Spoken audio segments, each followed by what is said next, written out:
We've made further improvements to Alias 2013 with Align and Multi-Surface Draft. I'll use this wheel arch blend to demonstrate enhancements to the Align workflow. As in 2012, you can align opposite ends of a curve or surface without leaving a line.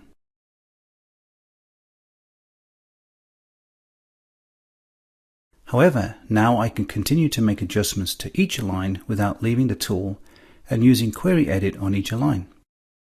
Now I simply click Activate on the other align and it is ready to modify. Once you have closed a line, a query edit of the surface or curve will offer the same functionality and flexibility.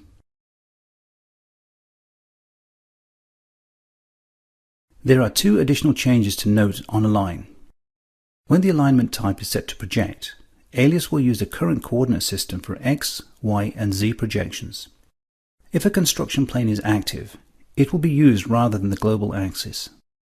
Also, blending options are now retained and can be stored with the tool on a shelf.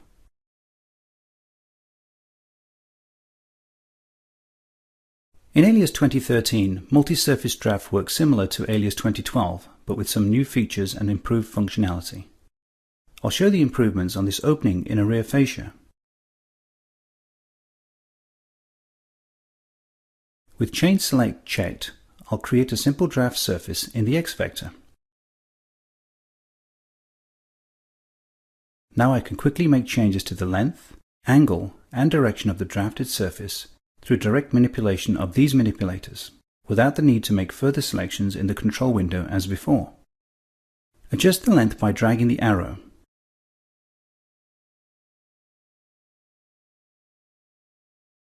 Adjust the draft angle and direction by dragging the arc.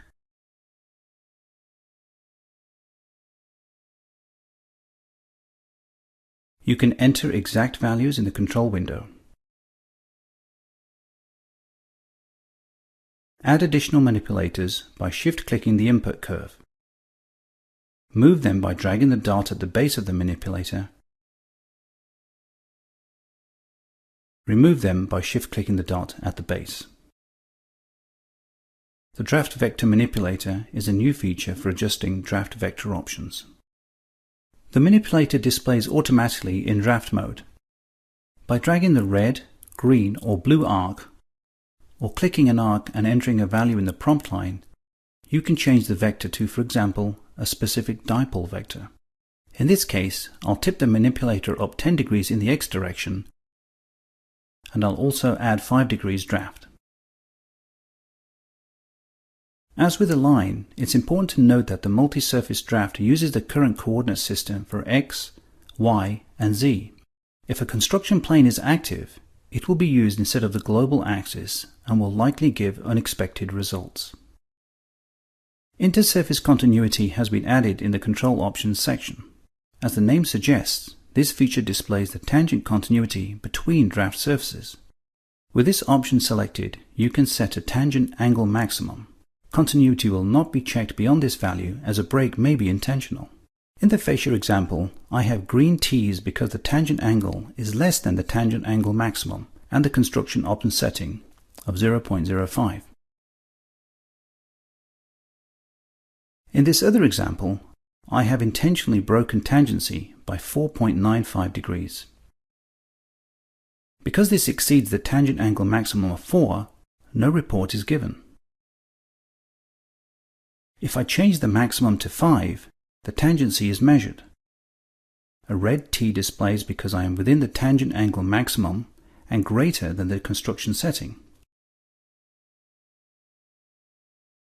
One additional change worth noting.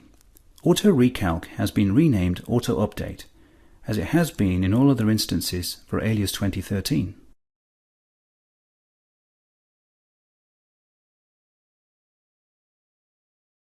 The highlight for Align is the ability to edit the align at opposite ends of a curve or surface without leaving the tool.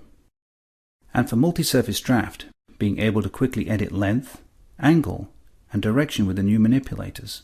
The new Draft Vector Manipulator for interactively adjusting the direction of the draft vector, and the addition of intersurface continuity.